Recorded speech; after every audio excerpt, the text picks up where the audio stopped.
By now, it has become an all too common sight.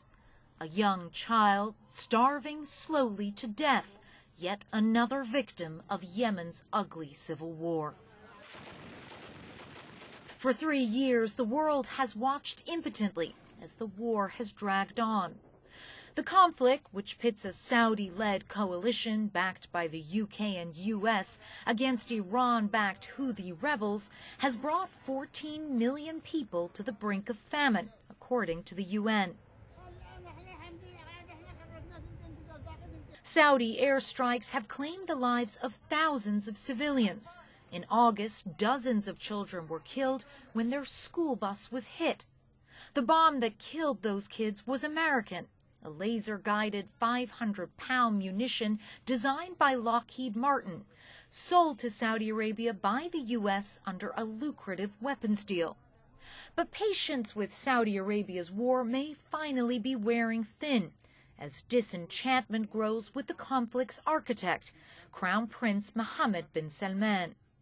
Following the brutal murder of Washington Post columnist Jamal Khashoggi at the Saudi consulate in Istanbul, there have been growing cries in the U.S. Congress to hold the Crown Prince responsible.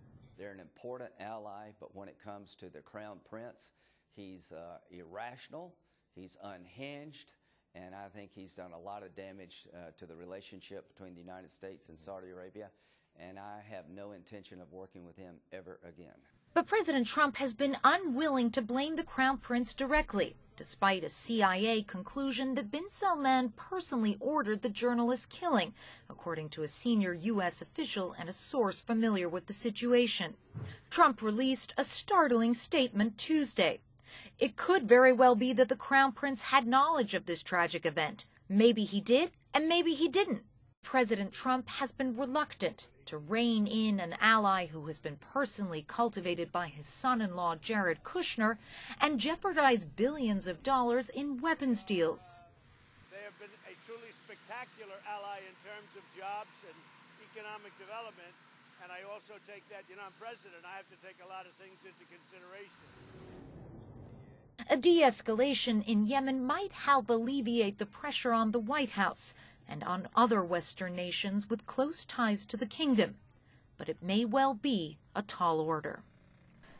The Saudis had agreed to reduce military operations in the main port city of Hodeidah, which has been the site of heavy fighting. But throughout Monday, continuous strikes were reported. Then on Tuesday, Saudi Arabia said that along with its main ally, the United Arab Emirates, it would be giving $500 million in aid, that potentially feeding up to 12 million Yemenis. But if the fighting doesn't stop and the aid doesn't start to flow and the peace talks don't begin, that money will likely be just a drop in the bucket.